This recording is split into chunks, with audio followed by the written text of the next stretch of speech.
Assalamualaikum warahmatullahi wabarakatuh. Hello everyone. Thanks for watching in this video.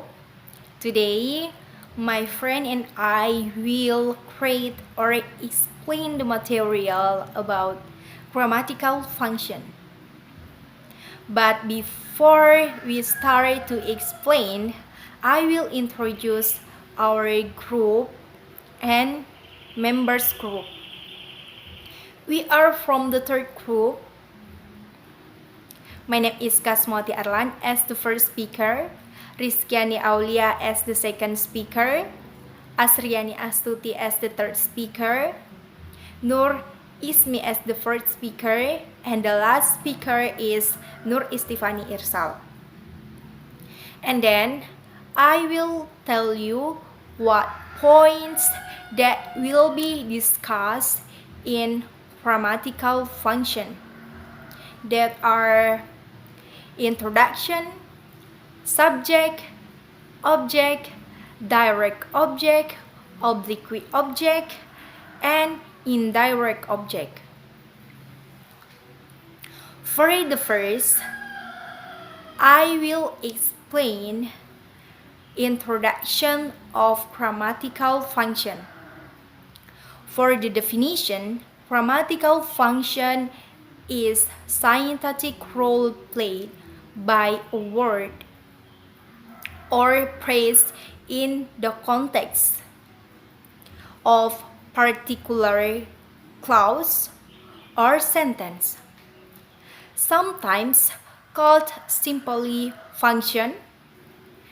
In English, grammatical function is primarily determined by words position in the sentence, not by inflation or word ending. So, it must be underlined. Grammatical function is determine the position of the word in the sentence. Okay. Alright. That is my explanation of introduction grammatical function.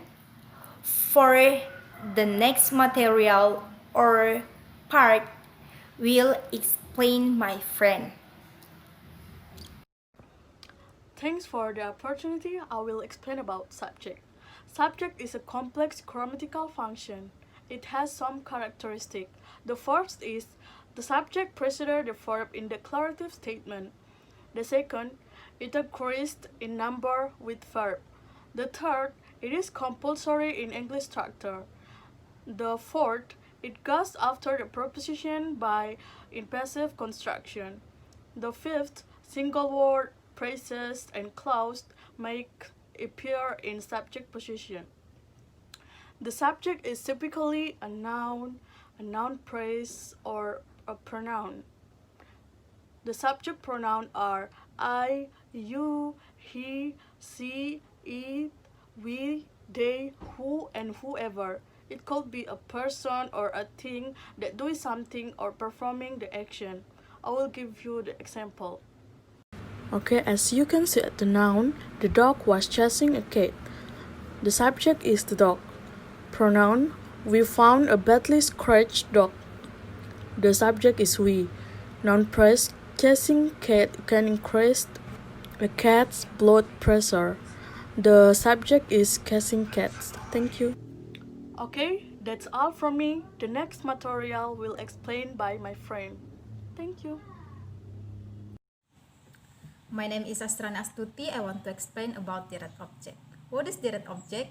Direct object is a pronoun or noun in a sentence that takes action from a verb.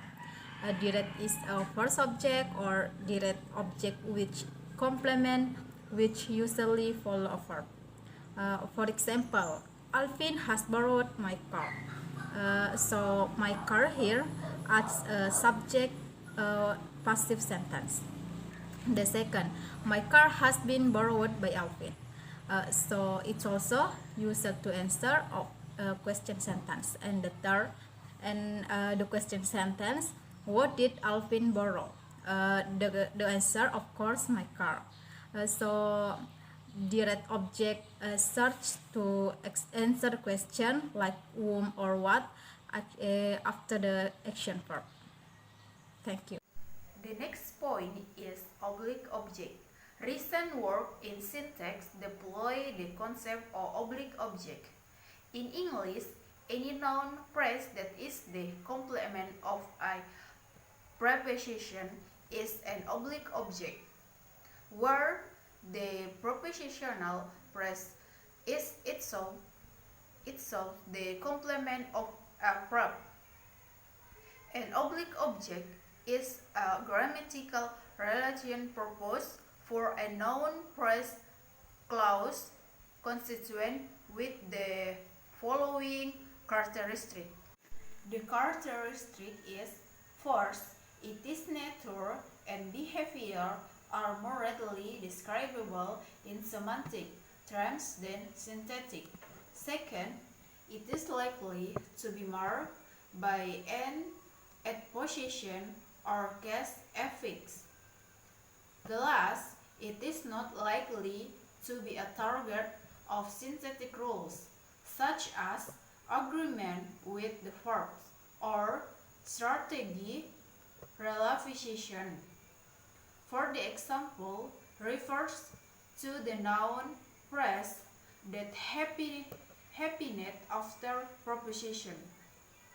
She write a message to Sam. Sam is the oblique object. That is my explain. The next will be explain my friends. The next point I can explain is indirect object. Indirect objects are nouns, pronouns, or nouns object that explain for whom or what something is done by the verb action. This object is answering the to or for whom question or to for what question. A verb followed an object only if it has one.